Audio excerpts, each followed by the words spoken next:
पहला क्वेश्चन है, ठीक है, हिस्ट्री में। What is history? इतिहास क्या है? अतीत के बारे में अध्ययन करना इतिहास कहलाता है। अतीत के बारे में अध्ययन करना ही क्या कहलाता है? इतिहास कहलाता है। अच्छा, ये बताओगे इतिहास को कितने कालखंड में बांटा गया है? 3 कालखंड में। नाम बताइए। पूर्व ऐतिहासिक काल, आदि ऐतिहासिक काल और ऐतिहासिक काल।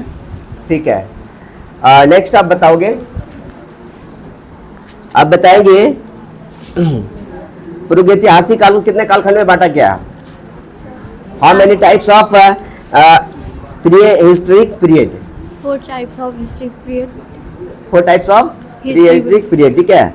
First, Palaeolithic period.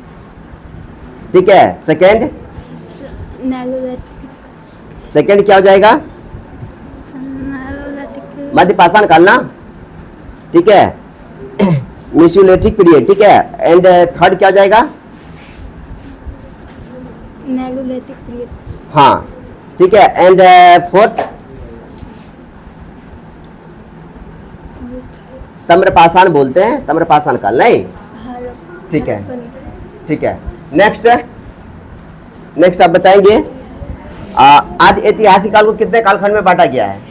3 कालखंड। हाँ बोलिए, नाम बताइए। सिंधु सभ्यता, ठीक है, हड़प्पा और कांस्य युग। ठीक है। नेक्स्ट आप बताओगे, आप लोग थोड़ा जोर से लॉर्डली में बोलेंगे।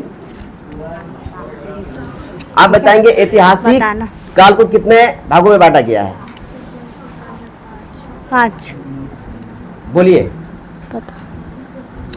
बोलिए। 5 काल में। हाँ बोलिए, बोलिए। प्राचीन काल, ठीक है, मध्यकाल, ठीक है, नेहरू काल, ठीक है। विस्मय काल, और एक भूल गए, ये क्या? आधुनिक काल बताएं। मध्यकाल, आधुनिक काल। ठीक है, यानी कि प्राचीन काल मध्यकाल हो जाएगा, ठीक है। मध्यकालीन भारत का इतिहास हो जाएगा, ठीक है। आधुनिक काल हो जाएगा, ठीक है। नेहरू काल भी आप बोल सकते हो, ठीक है। और एक विश्व का इतिहास दे। चलिए नेक्स्ट क्वेश्चन है, आप बताओगे, बताएंगे इतिहास क्या है? अतीत के बारे में अध्ययन करना इतिहास कहलाता है। ठीक है, आप बताओगे प्रागैतिहासिक काल किसको बोलते हैं, क्या है? इतिहास का वह कालखंड जिसके बारे में हमें पुरातात्विक साक्ष्य से ही जानकारी मिलती है।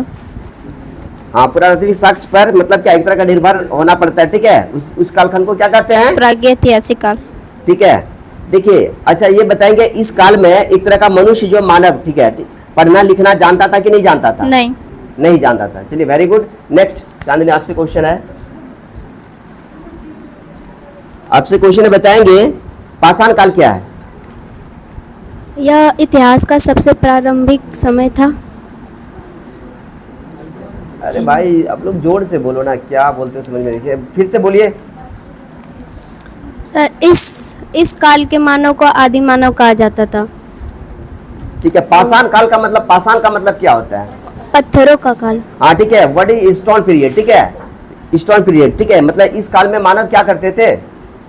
इस काल पत्थरों से शिकार करते थे, उसका हथियार बना के। और इस समय वो आग का खोज किए थे पाषाण काल में। और इस समय जो जानवरों की भांति अपना पेट भरते थे। इस समय उसने चित्रकारी वगैरह भी शुरू कर दिया था पूरा पाषाण काल में। वेरी गुड, ठीक है। नेक्स्ट बताएंगे, अब बताएंगे पाषाण, पूरा पाषाण काल के बारे में, ठीक है।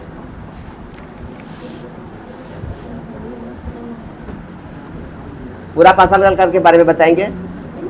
अंशु बताइए, आप पूरा पाषाण काल के बारे में बताएंगे। अच्छा, ये बता दिए आप, इसका बताएंगे पीरियड बताइए, यानी कि पूरा पाषाण काल का जो मतलब एक तरह का डेट है, कितने से कितने बीसी के बीच में है? 20 लाख ईसा पूर्व से 12,000 ईसा पूर्व। चलिए, वेरी गुड। नेक्स्ट आप, अच्छा चलिए नेक्स्ट आप उधर, नहीं आप बताओगे, ठीक है। खड़ा हो जाइए, आप ही को बोल रहे हैं। हाँ, ठीक है, पढ़ी है ना। आप बताएंगे मध्यपाषाण काल का जो एक तरह का पीरियड है, कितने से कितने के बीसी के बीच में है? 12,020 से 10,000। ठीक है। अच्छा ये बताइए मध्य पाषाण काल क्या है, किसको बोलते हैं?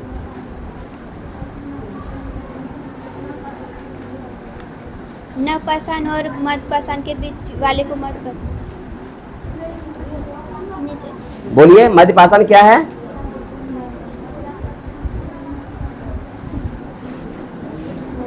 चलिए आप नेक्स्ट आरती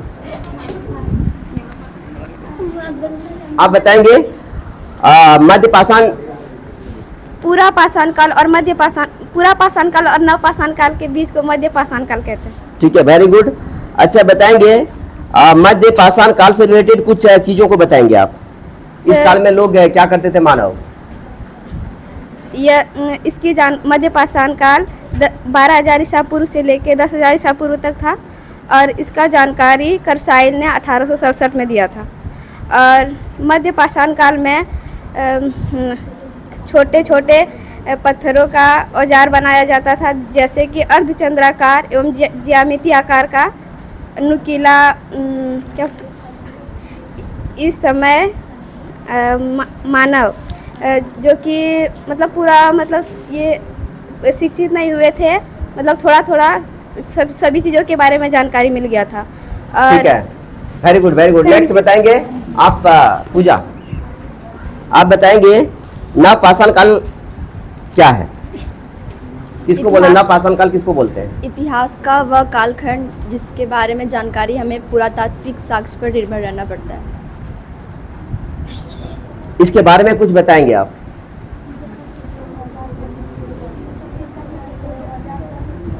अच्छा बताइए इस काल में एक तरह का मानव जो है कृषि करना स्टार्ट किया था क्या? Yes sir.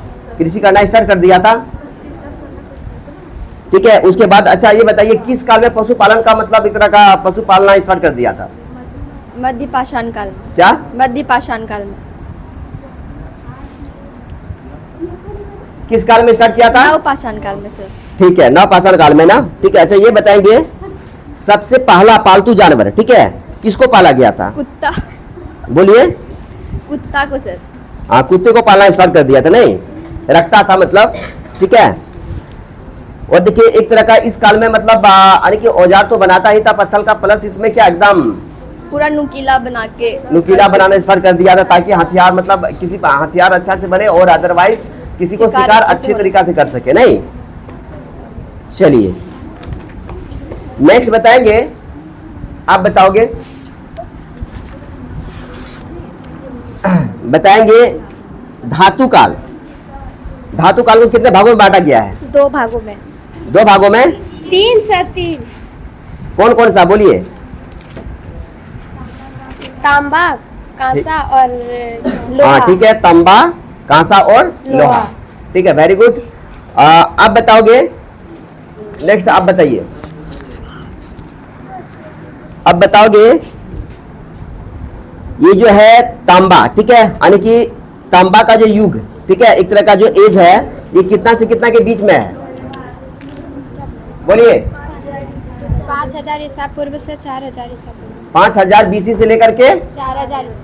अच्छा बताएंगे तांबा का आविष्कार सबसे पहले कहाँ हुआ था? मेसोपोटामिया। कहाँ हुआ था? मेसोपोटामिया। हाँ, मेसोपोटामिया में हुआ था। Very good. ठीक है, चलिए नेक्स्ट आते हैं वेस्ट की तरफ। वेस्ट की तरफ आते हैं, आप बताओगे। ठीक है, आप बताओगे कांस युग जो है कितने से कितने के बीच में है? 3000 से 2000 सर। 3000 से 3000 से 2000 तक। 2000 BC के बीच में, नहीं? Yes sir. चलिए अच्छा लोहा युग बताइए। लोहा युग 2000 से 1000 तक। ठीक है, चलिए ठीक है, बैठ जाइए। नेक्स्ट तुम बताओगे। इधर गौरव कुमार, चलिए आप बताओगे।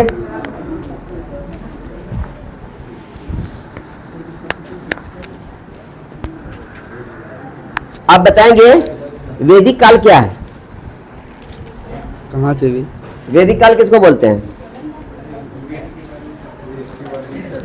वेद के बारे में चर्चा करना वैदिक काल कहलाता है। अच्छा, वेदों के बारे में चर्चा करना ही वैदिक काल कहलाता है। कहाँ से? अच्छा, ये बताइए आप,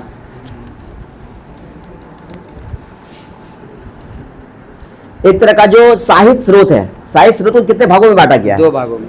क्या क्या बोलिए। धार्मिक साहित्य और गैर धार्मिक साहित्य। अच्छा, धार्मिक साहित्य के अंतर्गत में कौन कौन सा मतलब आता है? ब्राह्मण साहित्य, गैर ब्राह्मण साहित्य। ठीक है। अच्छा, ये बताइए गैर ब्राह्मण साहित्य को कितने भागों में बांटा गया है? 2 भागों में। कौन कौन? बौद्ध साहित्य, जैन साहित्य। ठीक है, चलिए ठीक है, वेरी गुड, बैठ जाओ। राहुल।